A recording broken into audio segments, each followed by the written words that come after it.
All right. So we're going to get settled in here on the last topic, energy and power. Essentially, power is just how energy changes in the system, how fast or how slow. It's a rate. And that'll be our punchline for this lecture. This is the final one out of the work energy power series, and I'll do a bunch of examples here at the end. So we'll tie up a few loose ends, and then we'll look at some examples. And hopefully nothing goes wrong. I think I have yet to make a lecture video where something doesn't go wrong. So I apologize, but Microsoft Teams is what I was given, so we're just trying to make the best of it. So conservation of energy. Let's review this idea again. So the whole idea of conservation of energy is just the big idea in physics that whatever energy you have within the system is going to stay there. It can change forms, kinetic to potential, potential to kinetic, kinetic to thermal, but it can all be accounted for. So from that, we do have this idea of the work kinetic energy theorem. And that pretty much just says that anytime when there's some net work acting on your system, that's actually going to change some part of the energy of your system. So if you add work to a system, it's going to increase the velocity or decrease the velocity of the system, so you get a change in kinetic energy. So the net work acting on a system comes from conservative and non-conservative forces. Those are the two different types of forces we have. Forces do work over distances. So we have conservative and we have non-conservative sources. So we can actually break down our net work into these two different sources here, conservative and non-conservative. All right.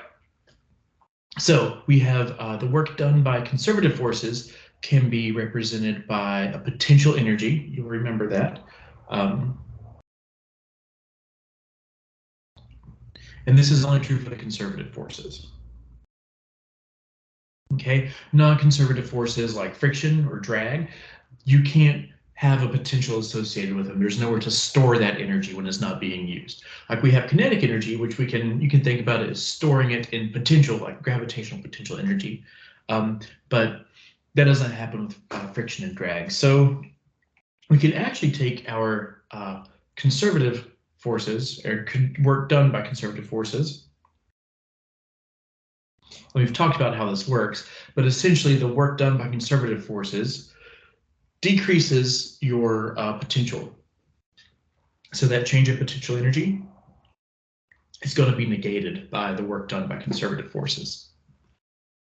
Okay, so that's what we can do. That's how we can think about conservative forces, is it's got this potential associated with it. Now, work done by non-conservative forces, okay, we can actually break this down as well.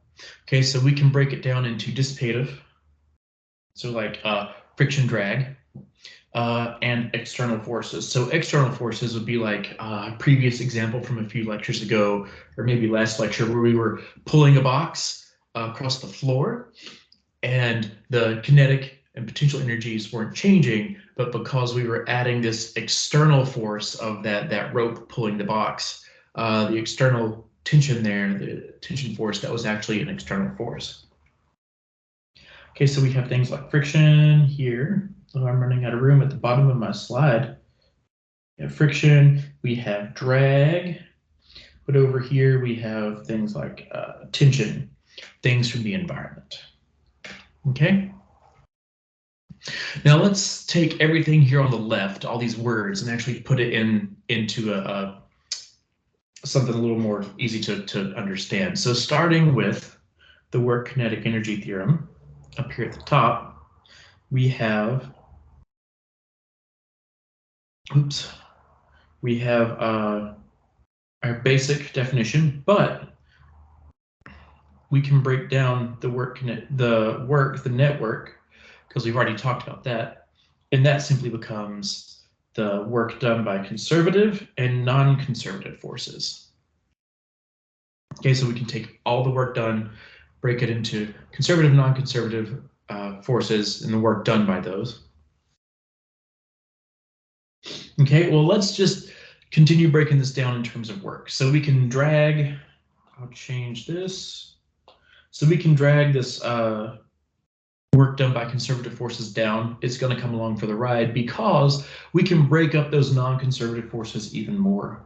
So we have the dissipated forces. So again, like friction or drag. And then we also have the external forces like tension.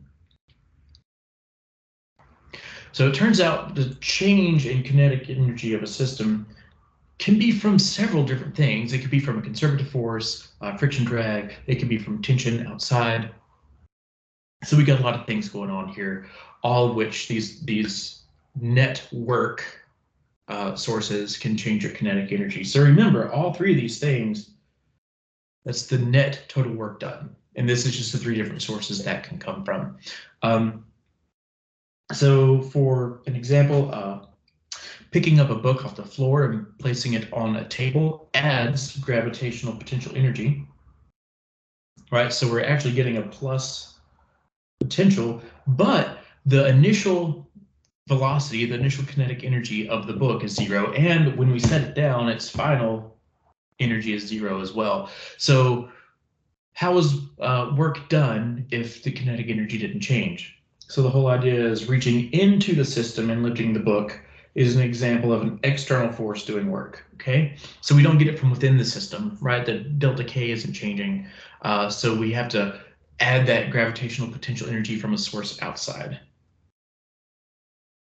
Okay, so same example on the left. This is the book example we just talked about. That's an external force, right? D.8.3. So let's talk about a dissipative force. Okay, so needs to be work done by dissipative forces. So this would be like dragging a block across the floor with a rope. Okay, well that changes because this is dragging it and there's actually a change in speed. Okay, so our delta K is going to change. So dragging a block across the floor with a rope changes the kinetic energy of the system, but not the potential energy. Okay. You'll recall that thermal energy is a part of the system, okay, because we're drawing our box around, like the floor block combo is our system. Okay, so thermal energy is part of the system. That kinetic energy that we're adding there, in this case, is actually going to add to the thermal energy. So the thermal energy is a part of the system, and then energy is transformed within the system. So if you look at our diagram over here on the right, you'll see this is what we're talking about. Now, a couple lectures ago, we did a similar example of like tension pulling a box across the floor. Keep in mind in the previous example, that was at a constant speed. Here, we're talking about a change in kinetic energy, so it's actually pulling harder and speeding up. So the work done by the system can raise temperature of the system. Okay, so this is work done by the system because we're getting that temperature raise from kinetic energy in the system. And that will raise the temperature in the system. So that means this source of thermal energy is going to be negative work because the system's doing work. Okay, on the system's doing work, so it's going to be negative work done by dissipated forces. Okay, now what we can do is we can take our statement from the previous slide. You can see that here. Let's go back. Yep, okay, so this is this statement here. Okay, and we're going to relate it instead to the work done by conservative forces. We're going to replace that, like we did in the last slide, with negative delta U.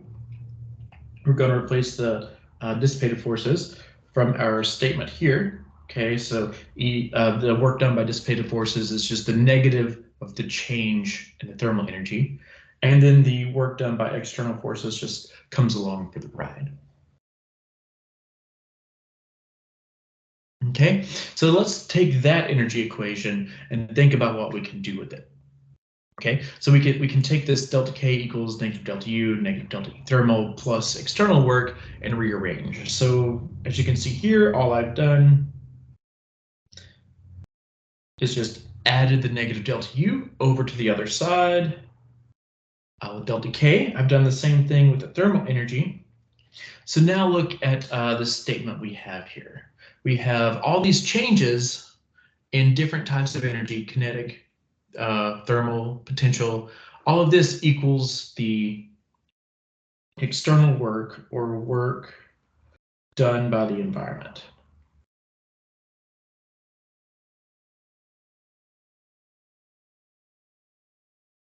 Okay, we can actually keep going with this. We can combine our change in kinetic and potential energies.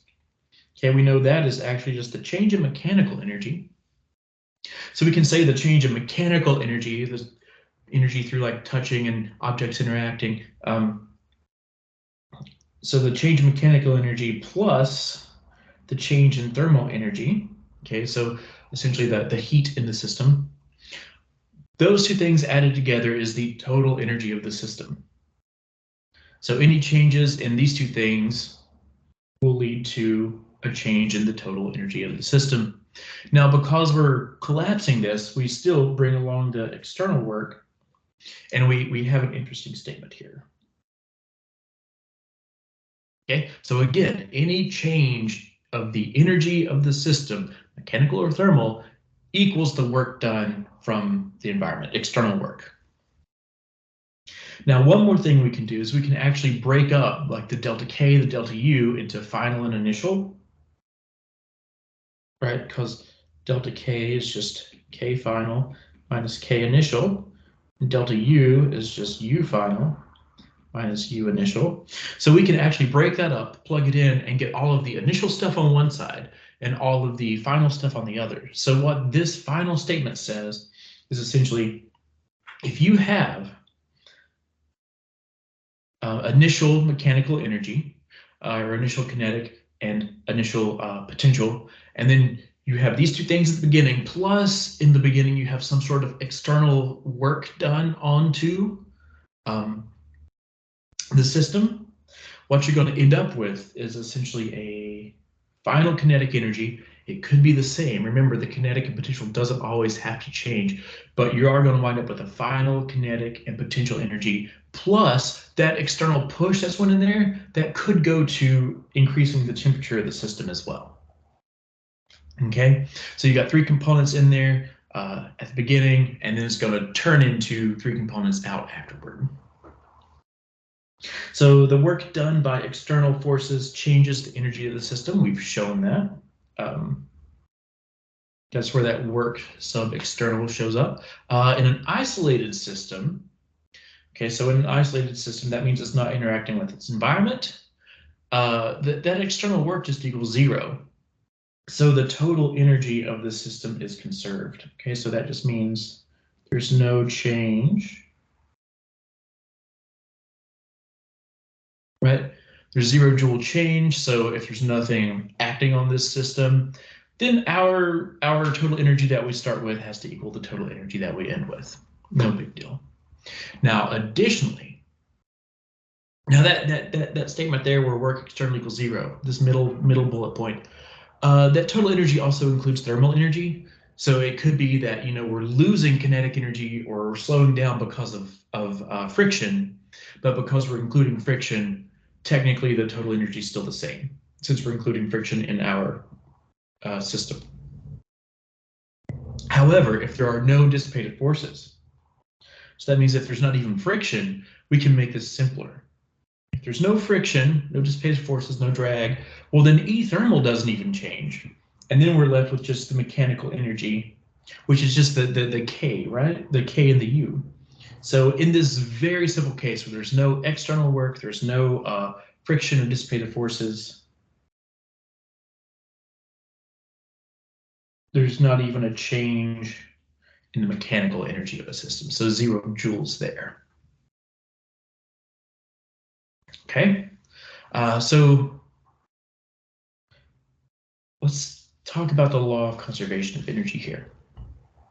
So we know that the total energy of a system, the mechanical plus the thermal, is if the system is isolated, it is constant. Okay, so that's important. Isolated system, that means external work equals 0 joules. Okay. Now the kinetic potential and thermal energy within an isolated system can be transformed into each other, but their sum cannot change. Okay, so again, isolated system. There's no external work being done. So if you look at the first, or you know what, look at the bottom, part B of this panel over here on the right. So no matter what, if the system's isolated, we can have all of these energy sources and sinks changing back and forth between each other. But the total, the K plus U plus thermal, will always be the same. That sum cannot change. Okay? So the mechanical energy alone is conserved if the system is both isolated and non-dissipating. Okay, so we said that on the last slide, but we're going to drive it home here. So the mechanical energy is conserved if there's isolated and non-dissipative a system going on here. So that means if we look back at the panel on the bottom right, this is what we're talking about. In the most basic setup where the system's isolated, non-dissipative forces, we're talking about just this right here, the K and the U being changed back and forth from each other. Okay. So I briefly want to talk about heat because we'll finish out the semester talking about thermodynamics. So you should be aware that work is not the only way to transfer energy to a system, okay? Heat, which we represent as Q, is the transfer of energy where there's a temperature difference between the system and the environment, okay? So generally, this energy is going to travel from hot to cold. So if the environment is hot and the system's cold, we'll have an input of energy. Vice versa, if the system is hotter than the environment. Okay, so actually, we can extend this a wee bit more. So we have the energy of a system. It can be changed by external mechanical forces and or actually adding heat. So not necessarily like by friction or by contact force, but just putting the system over a Bunsen burner or something. So we have this external work that we've been talking about, but we can also add in just straight up heat into the system that will give us a change in the total energy of the system as well. So it turns out that this is actually the first law of thermodynamics, and we'll talk about those later. But this is just a bit of a preview. Okay, so we've talked about all these different types of work. We've talked about how work can change the energy of the system. Now we need to ask the question, how fast or slow is this energy transferred between the environment and the system, or even within the system? So when we talk about the rate of energy transfer, this is actually the power. Okay, so really it is just the derivative of the total energy of the system with respect to time, okay? So how fast is that energy changing? We know that work's going to change it, but we want to know how fast. So how fast is the energy changing? Okay, well, so the unit, we actually are going to have 1 joule, right? That's the numerator. 1 joule per second, and that is a watt. Okay, so when you talk about how fast this energy is being transferred to different sources or sinks, you're talking about essentially the wattage of the transfer, or the rate that is being transferred. So in terms of mechanical forces, the power is simply just the derivative of the work with respect to time. For a constant force, so if the magnitude of F is not changing, this really is just force times velocity times cosine. All right, so here's some examples. We have Like the electrical energy, we have light and heat at 100 joules per second. So it's a 100-watt bulb. So every second, this bulb is giving off 100 joules of heat energy. We have this athlete with talking about chemical energy, like the glucose in the muscles and like turning that into energy in the muscles. So the mechanical energy here, every second, 350 joules is dissipated, which is about 1/2 horsepower. Um, Even like a gas furnace, we can talk about chemical potential energy being stored. And if you were to combust that fuel, it would, at least in this example here, it says will give off about 20,000 joules per second of the combustion. Okay, let's review by examples. So we've talked about calculating just work itself, the idea that work is just a force over a distance. Okay, we know how to calculate that, integral or dot product. We've talked about the energy equation, so taking all these different types of work and sources of work that we can calculate and then dump them into the big overall view of energy. So essentially just looking at one type of work here. Okay, that's what we did in the first lecture. But then we dumped that into like all these different sources of work, conservative, non-conservative forces doing work. So this is essentially like all of them. Okay, and that's where we went with the second lecture. And then now we just tied up a few things, just a few loose ends, and talked about power and just the rate at which this work is done. Okay, so we'll do some examples of all of these. Maybe, if my slide changes. There we go.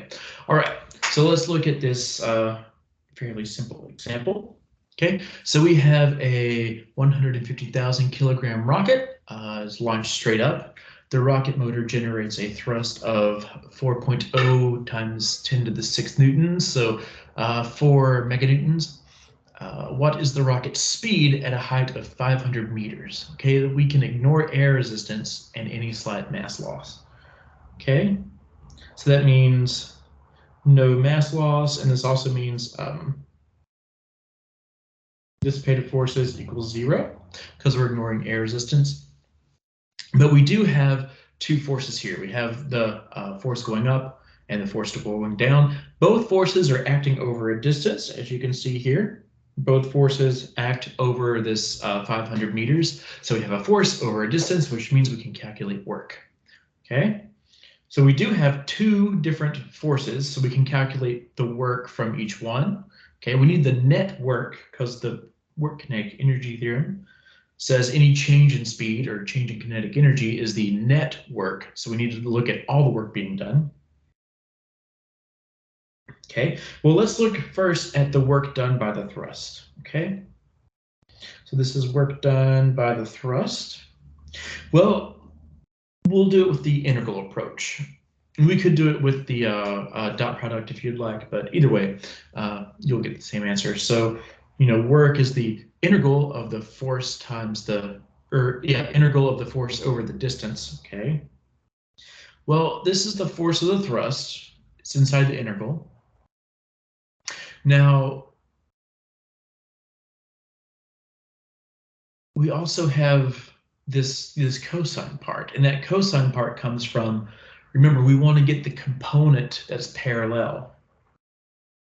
Okay, so we want to get the component of the force that is parallel to the path,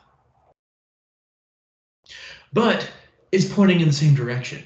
Okay, that's no big deal. That means because it's pointing in the same direction, the cosine of theta, well, theta is just 0 because they're both pointing up. Thrust is up, the positive y is up. Okay, so I'm going to go ahead and do this integral. The thrust we're assuming to be constant. Cosine of theta is constant. We'll pull it outside the integral, and then I just integrate across my distance, which is just the change in height, right? Okay, so I have my thrust, force of thrust. Okay, now my cosine of theta, again, that's 0 because they're both, the angle between these two vectors, it's 0. Okay, that's just 1. And then my initial height is 0. And since delta y is final minus initial, my total change in height is just 500. Okay, so here's my work done by the thrust. What would that be? Giga, mega, giga, 2 gigajoules or something like that. Okay, but we have the work done by the thrust. Now let's look at the work done by gravity, because that is, after all, the second force doing work over some distance. All right, now remember that the thrust is positive. Okay, so it's work done on the system. Now we have what's the work done by the gravity. So same thing again. I've got my force due to gravity here.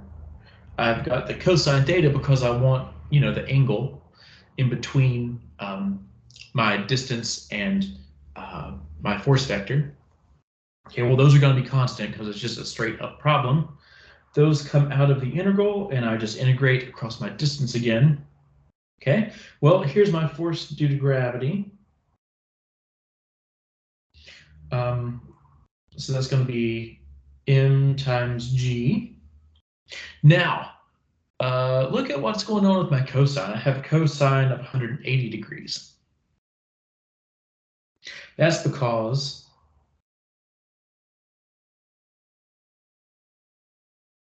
my gravity vector is pointing directly opposite of the direction I'm going. So the rock is traveling up, gravity points directly opposite. So it's kind of like acting like friction. And you'll remember from a previous lecture, if the sine, so cosine theta actually determines if work is positive or negative, if work is being done on the system or by the system. Well, here theta is 180 degrees. Cosine of 180 degrees is -1. So here we see that this is negative work. Okay, so this is going to be -1. And then again, our delta y is just 500 meters. So now we actually have negative work done by gravity. Okay, so this is work done by the system. All right, well, now we're just going to take our definition. Notice there's still just delta k equals the network. Same line, same equations right up here at the beginning. Delta k equals network, but we're going to expand it a little bit. So you'll see in green, I've expanded the delta k to k final minus k initial. And then on the right-hand side, I've expanded the network to all the work that's summed up to actually represent this problem. So the network would be the work done by these two forces. So they're right there. Something else to note, the initial kinetic energy, since this thing starts from rest, is 0. So we're just left with the final kinetic energy. All right, so we can start plugging things in. And it turns out the final kinetic energy is going to equal this amount of work, or this amount of energy over here. Now all we need to do is just solve for V final, okay? And to keep things moving along, I won't do all the algebra. You guys should be able to do that. Just note that this value, when you go to plug it in, this is the network, okay? And then everything else is easy, simple calculation, okay? But of course, if you have any questions about the algebra, feel free to ask. But it turns out that after 500 meters, the velocity of this rocket is 130 meters per second. So we could have actually done that with like Newton's laws of motion, Newton's second law, and we would have got the exact same answer. It's just we can think about these problems in terms of like mechanics and forces, or we can sort of jump into this work and energy realm and do the same problems, but just with through a different lens, through a lens of energy. One other example that I want to do really quick is just simply a dot product in case you need a refresher. So remember that you can calculate work with a dot product, or you can calculate it with an integral. But essentially the dot product is just taking two vectors and multiplying them such that you're going to combine by multiplying the x components, and then you're going to multiplicatively combine the y components and then add those together. So the dot product is the sum of the product of the components. It's also really important to note that we start with two vectors, but then when we multiply them, the result is a scalar, okay? So not a vector. That's important to note. There's other ways you can multiply vectors to get a vector out, but in this particular case of the dot product, you're just getting a scalar, one value out, no direction. Okay. So we can do a quick example here. You can look and see that we have this vector A, which just points at a 45-degree angle up here, and that's at vector 3, 3. We also have this other vector, vector B. Ooh, I should zoom in. There we go. We have vector B pointing down at 4, -1. If we wanted to simply do dot product, well, we're just going to multiply the x components together. It looks like we have a 3 and a 4. Okay. But then we add the multiplication of the y components as well. Okay, when we do that and we do just crank out the arithmetic, turns out that the dot product between A and B gives us the value of 9. Another useful way to use the concept of the dot product is actually you can get the angle between the vectors. So if I wanted to know what this angle is here, okay, we can actually use the definition. So the dot product equals the magnitudes, right? We've used this for work before, the magnitude of f times the magnitude of r times the cosine of the angle between them.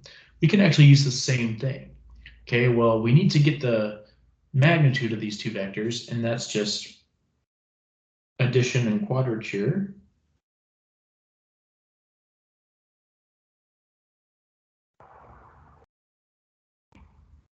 Ooh, that says quadrature, it just doesn't look like it. Pretty much you just take each component of the vector, square it, add them together, and take the square root. So the magnitude or the length of A is 4.24, the magnitude of B, 3.87-ish. Okay, well, we know the numerator from the previous problem where we just did the dot product. Now we know the the lengths or the magnitudes of these vectors, and we plug that in. Now remember, this is cosine to the -1. It's inverse cosine. So we just do inverse cosine of this ratio in here, and we get about 56.87 degrees. So my theta up here is about 57 degrees. Okay. Now, let's see, we have so we did a work calculation, just calculating, the two separate works, adding them together for network. Now let's look at dumping in a bunch of different types of work from different sources into one big problem. Okay, so we have a 70-kilogram skier is gliding down a hill at 2.0 meters per second. Okay, he starts down a very slippery 50-meter long 10-degree slope, as you can see here. What is the speed at the bottom if the wind exerts a steady 50-Newton force opposite his motion? Now we can interpret very slippery as frictionless, and we can calculate the height just taking the hypotenuse, wanting the opposite side, so across from that angle of 10 degrees. I can zoom in, right? So we know that the angle is 10 degrees. We know that the hypotenuse is 50. And then if we wanted this value, it's just 50 times sine of 10 degrees. Okay, now let's think about our big energy equation with like work, the network and everything, and we'll start filling things in. Okay, so we know that network is equal to conservative work plus non-conservative work. Now we can even break this down to our non-conservative work. Well, that's dissipative forces and external forces. Okay, our other work, our conservative work or work done by conservative forces stays the same. Now we've done this before, and we can certainly do it again, but I'm going to do it in red. Our work done by conservative forces, this just equals the negative of the change of potential. Well, we have no dissipative forces. Remember, it's a very slippery slope, so we're going to say that there's just no friction. Okay, so that's 0 joules of friction. Now the work done by external forces, well, it's going to be really hard to like encapsulate wind in our system. So the external work or the work done by external forces would be that resistive force. So essentially drag. Okay, that's certainly going to be an external force, and it's constant.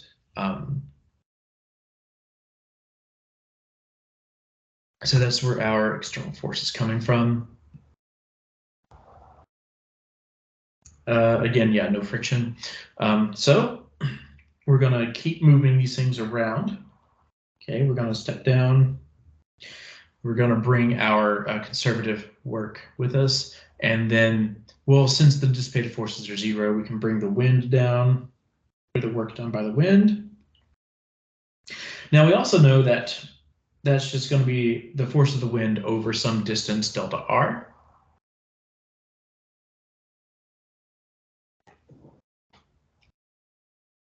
Okay, so you can see that I've essentially just replaced the work done by wind by an actual calculation for it. Okay, moving on, what we can do from here is continually, we can keep simplifying. So we know that the net work equals the change in kinetic energy, because this is just a work kinetic energy theorem.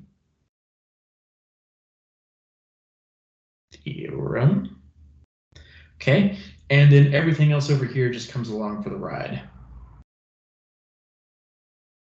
So we're going to move that down. Okay, well, it looks like I can actually just add, since it's my conservative force, I can, or my conservative work, I'll switch back to red, but I can actually just add my change in potential energy over to the other side. So now I have my total mechanical energy.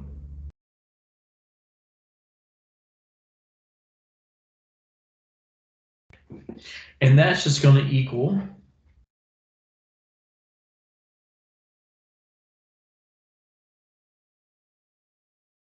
the work done by the wind. Okay, so any change in mechanical energy we have is just done by the external work from the wind. There's no friction, so we don't have to worry about those dissipative forces inside the system. Okay. Now, I can rewrite this. I can break up my, change this. I can break up my kinetic energy, and I can break up my potential energy. And this whole like final minus initial thing just equals the wind here at the end, because that's my only external work being done.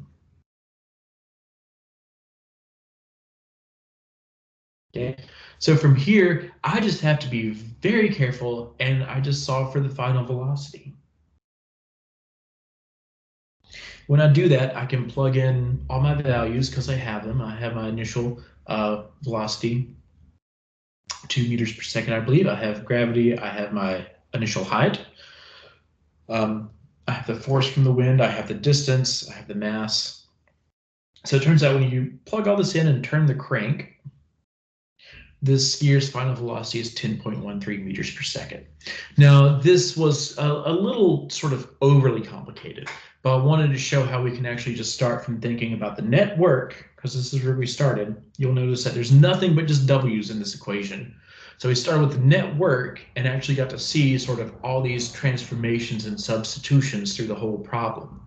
Okay, this is actually a really simple process. But the tedious part is just knowing, like, okay, well, conservative forces, okay, that's going to be a change in potential energy. What's my dissipative forces? What's my external forces? So I wanted to do one example where we started with this big equation and sort of simplified it and made substitutions until we got what we needed at the end. Okay, we can also talk about just really quick energy being transferred from one type to another. And we can do this using just energy bar charts. So you can imagine a speeding car skids to a halt, show the energy transfers and transformations on an energy bar chart. Okay, well, a speeding car, which means it's going to have some initial kinetic energy. Okay, well, if it skids to a halt, okay, well, we know that there's no potential energy at the beginning. We know there's no external forces, right? Because all that skidding is happening within the system. It's not, if another car comes in and hits it, that might be external work, but we don't have that. If it skids to a halt at the end, well, that means the kinetic energy is going to be 0. It didn't move up or down, gain any gravitational potential energy, so that's 0. There's no springs involved, so that's another reason for it to be 0. So it looks like this kinetic energy at the beginning is transferred all to thermal energy, right? So it makes sense because those brakes are going to heat up, the pavement's going to heat up. So you're taking that energy of motion and turning it into this thermal energy in both the car and the road. We can also look at the second example. So we have a rope lifts a box at a constant speed. So we can show the energy transfers and transformations on the energy or on an energy bar chart. Okay, so we have something hanging, some box being lifted at a constant speed by a rope. So it's got some initial energy here because it's already moving at a constant speed. Since it's moving at a constant speed, we know that the final kinetic energy is going to be the same. You'll notice that those two don't change. So if it starts essentially on the ground, there's no potential energy, but it is moving up, okay? So at the end of this process, we've actually gained some potential energy. So now the question is, if delta K equals 0, but the change in potential energy does not equal 0, okay, where did that extra potential energy come from? Clearly, it didn't get transferred from or transformed from kinetic energy because the kinetic energy never changes. So it turns out that that external work, okay, so the work done by the rope and the work done by the tension, right? You can even see it here. The tension in the rope is an external force that does work on the box. So this, on our bar chart, that external work becomes the potential energy, because the kinetic energy here is absolutely useless. It just stays the same the whole time.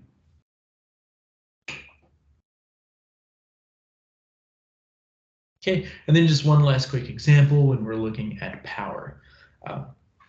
So 4 students run up the stairs in the time shown. So we want to rank in order from largest to smallest the power. Yes, the power outputs PA to PD. So we can just really quickly crank out these calculations pretty quick.